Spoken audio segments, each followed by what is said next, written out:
అలాగే బాలశౌరి గారు ఇందాక చెప్తున్నారు, చిరంజీవి గారి పాట కొడితే కొట్టాలిరా 6 కొట్టాలని.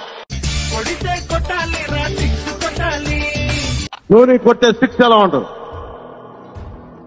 సుబ్రహ్మణ్య స్వామి 6 తలలో.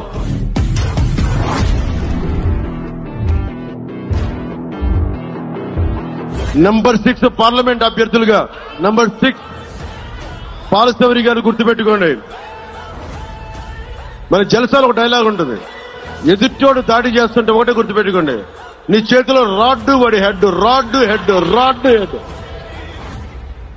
అలాగా పార్లమెంట్ అభ్యర్థిగా number 6 Balashowry, number 6 Balashowry, number 6 గాజు గ్లాసు గుర్తు, నంబర్ 6 బాలశౌరి, నంబర్ 6 గాజు గ్లాసు బాలశౌరి, నంబర్ 6 గాజు గ్లాసు బాలశౌరి, నంబర్ 6 గాజు గ్లాసు బాలశౌరి. గుర్తేండి, భారీ మెజారిటీ గెలిపించండి. మనం గెలుస్తున్నాం, కూటమి ప్రభుత్వాన్ని స్థాపిస్తున్నాం, వైసీపీ అవినీతి కోటల్ని బద్దలు కొడుతున్నాం.